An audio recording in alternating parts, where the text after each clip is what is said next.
இன்றைய முதல் வாசகம் திருத்தூதர் பவுல் தெசலோனிக்கருக்கு எழுதிய முதல் திருமுகத்திலிருந்த வாசகம், அதிகாரம் 4, வசனம் 13 முதல் 17 முடிய. சகோதர சகோதரிகளே, இறந்தோரை பற்றி நீங்கள் அறிந்திருக்க வேண்டும் என நாங்கள் விரும்புகிறோம். எதிர்நோக்கு இல்லாத மற்றவர்களைப் போல் நீங்களும் துயருறக்கூடாது. இயேசு இறந்து உயிர்த்தெழுந்தார் என நாம் நம்புகிறோம். அப்படியானால் இயேசுவோடு இணைந்த நிலையில் இறந்தோரை கடவுள் அவருடன் அழைத்து வருவார். ஆண்டவருடைய வார்த்தையின் அடிப்படையில் நாங்கள் உங்களுக்கு கூறுவது இதுவே: ஆண்டவர் வரும் வரை உயிரோடு எஞ்சியிருக்கும் நாம் இறந்தோரை முந்திவிட மாட்டோம்.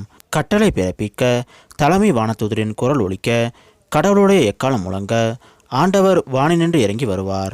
அப்பொழுது கிறிஸ்து மீது நம்பிக்கை கொண்ட நிலையில் இறந்தவர்கள் முதலில் உயிர் தெழுவர். பின்னர் உயிரோடு எஞ்சியிருக்கும் நாம் அவர்களோடு மேகங்களில் எடுத்துக்கொண்டு போகப்பட்டு வான்வெளியில் ஆண்டவரை எதிர்கொள்ள செல்வோம். இவ்வாறு எப்போதும் நாம் ஆண்டவரோடு இருப்போம். இது ஆண்டவர் வழங்கும் அருள்வாக்கு. இறைவா, உமக்கு நன்றி.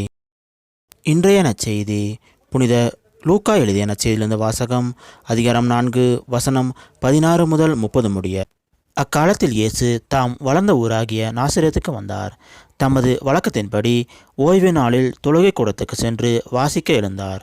இறைவாக்கினர் எசாயாவின் சுருளேடு அவரிடம் கொடுக்கப்பட்டது. அவர் அதை பிரித்தபோது கண்ட பகுதியில் இவ்வாறு எழுதியிருந்தது: ஆண்டவருடைய ஆவி என்மேல் உள்ளது, ஏனெனில் அவர் எனக்கு அருள் பொழிவு செய்துள்ளார். ஏழைகளுக்கு நற்செய்தி அறிவிக்கவும், சிறைப்பட்டோர் விடுதலை அடைவர், பார்வையற்றோர் பார்வை பெறுவர் என முழங்கிடவும், ஒடுக்கப்பட்டோரை விடுதலை செய்து அனுப்பவும், ஆண்டவர் அருள் தரும் ஆண்டினை முழக்கமிட்டு அறிவிக்கவும் அவர் என்னை அனுப்பியுள்ளார். பின்னர் அந்த ஏட்டை சுருட்டி ஏவலரிடம் கொடுத்துவிட்டு அமர்ந்தார். தொழுகை கூடத்தில் இருந்தவர்களின் கண்கள் அனைத்தும் அவரையே உற்று நோக்கியிருந்தன. அப்பொழுது அவர் அவர்களை நோக்கி, நீங்கள் கேட்ட இந்த மறைபொருள் வாக்கு இன்று நிறைவேறிற்று என்றார். அவர் வாயிலிருந்து வந்த அருள்மொழியை கேட்டு வியப்புற்று, இவர் யோசேப்பின் மகன் அல்லவா என கூறி எல்லோரும் அவரை பாராட்டினர்.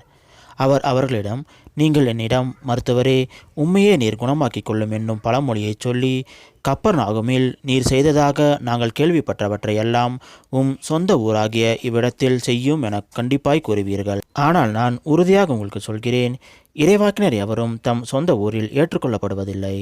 உண்மையாக நான் உங்களுக்கு சொல்கிறேன், எலியாவின் காலத்தில் 3½ ஆண்டுகளாக வானம் பொய்த்தது, நாடெங்கும் பெரும் பஞ்சம் உண்டானது. அக்காலத்தில் இஸ்ரேலிடையே கைம்பெண்கள் பலர் இருந்தனர். ஆயினும் அவர்களுள் எவரிடமும் எலியா அனுப்பப்படவில்லை. சீதோனை சேர்ந்த சாரிபாத்தில் வாழ்ந்த ஒரு கைம்பெண்ணிடமே அனுப்பப்பட்டார். மேலும் இறைவாக்கினர் எலிசாவின் காலத்தில் இஸ்ரேலிடையே தொழுநோயாளர்கள் பலர் இருந்தனர். ஆயினும் அவர்களுள் எவருக்கும் நோய் நீங்கவில்லை.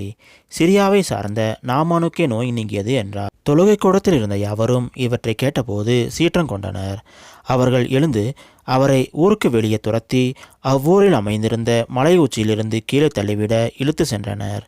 அவர் அவர்கள் நடுவே நடந்து சென்று அங்கிருந்து போய்விட்டார். இது கிறிஸ்து வழங்கும் நற்செய்தி.